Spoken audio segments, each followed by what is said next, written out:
On today's show, how did Victor Wembanyama look in his much-anticipated San Antonio Spurs debut? How different did he look from Game 1 with some struggles to Game 2 where he looked pretty dominant? And how's he handling the expectations? It's all coming up right here at Locked On NBA.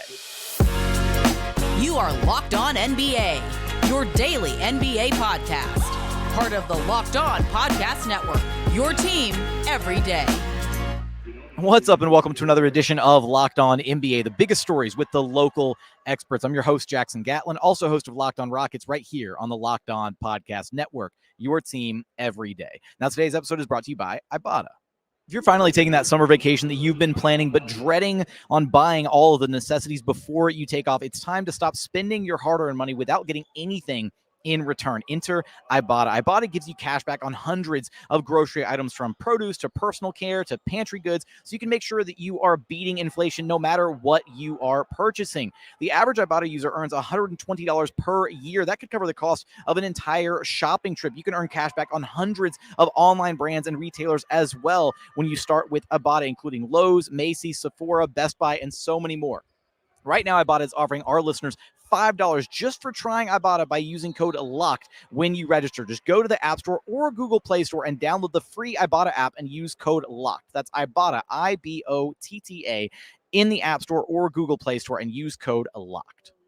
Joining us now to break down Victor Wembanyama's Summer League debut first couple games is none other than the host of Locked On Spurs, Jeff Garcia, who you can track down wherever you listen to your podcasts and on YouTube. Just search Locked On Spurs. And Jeff, the moment that everybody has been waiting for, everybody's showing up to Vegas. This place has been a packed house to watch one guy, Victor Wembanyama, play basketball. Let's start with Game 1 because he had a massive Game 2, but things didn't look phenomenal there in Game 1. So break it down for us. What did you see happening for Victor on the court, and kind of how he was processing, how he looked there in that first debut for the Spurs? Yeah, he looked gassed. I was like, that's not the Wemby I know, playing out in the French league.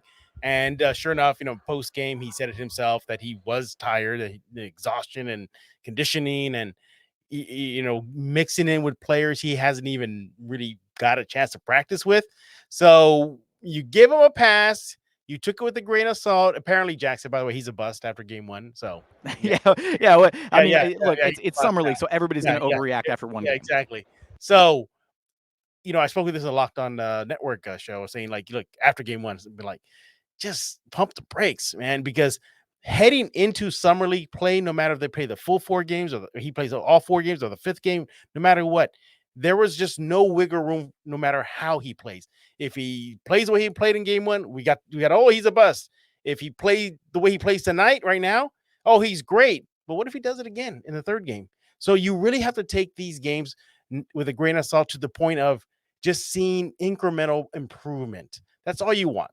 We saw that tremendously in Game 2, double figure scoring, double figure rebounding, taking threes. I like the fact that he was a lot more aggressive. He wasn't looking for his teammates first, and there's nothing wrong with that. Go for it. Wemby, perfect. Get some clean, crisp passes in Game 1. But I want him to assert himself, to prove that he can will a team to win, and he almost did it in Game 2 versus Portland. So took threes, check.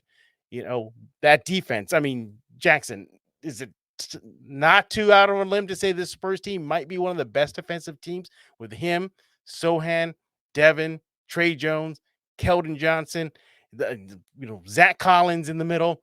And I think just the length, being here, seeing it in person, and seeing how much space he occupies on the floor. And again, he had 5 blocks Game 1. He had 3 blocks in the 2nd game. He definitely is making his impact felt on the defensive side. It's absurd. Yeah. And I think you take this with a big grain of salt, though, no matter what. One, because you still got to couch it that it is Summer League. You still got to keep that in mind. Can he do this when the ball goes up for real in the regular season?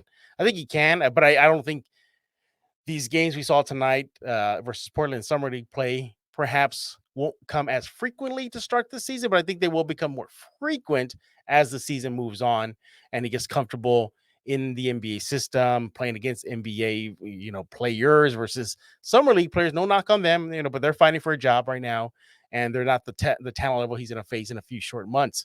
Also, too, you got to give him, just as much as we're going to give him, the benefit of the doubt in Game 1, you also get a benefit of the doubt in Game 2, because now you got to see, can he do it again? Like, what's going to be his rubber? They can fight it. There's a rubber match.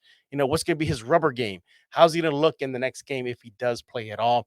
Also, like the fact too that I know that my heart's going to be stopping every time he falls on the floor, because he fell on the floor in the first half. I think every game he does that, I'm like, excuse me, because he just looks so frail. And you saw sometimes that strength factor is not on his side right now.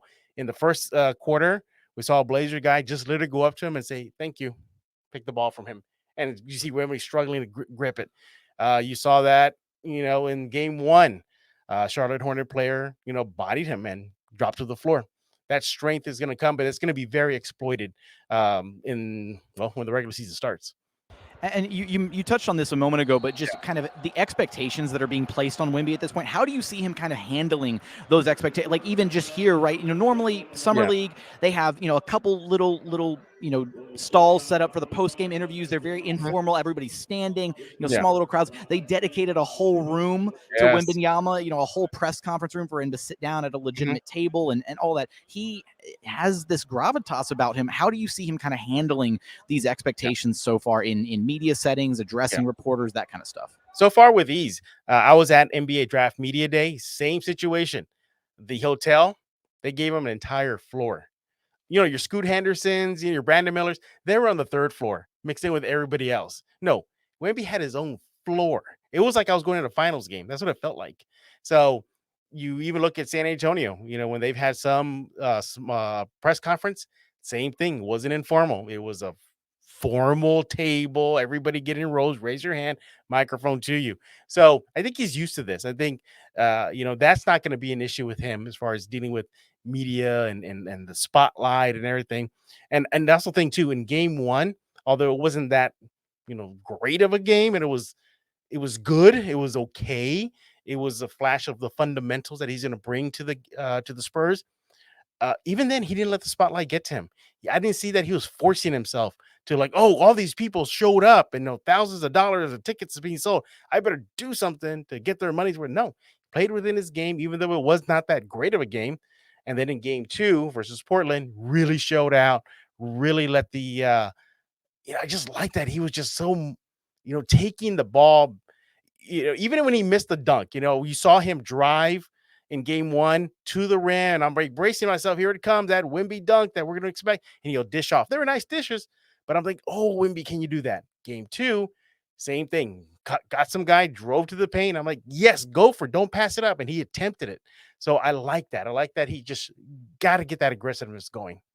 What's one more thing, depending on how many more Summer League games Wemby ultimately plays, if he does play in the next one, what's one more thing you want to see out of him before Summer League is over? Yeah, free throws. I like to see that uptick a little bit better. I believe, what did he have in the free throws? He went 7 for 12. Is that correct? So 58% shooting in game 2. He bricked his first 3 free throw shots. Those are easy money points right there. So we'd like to see him work on that.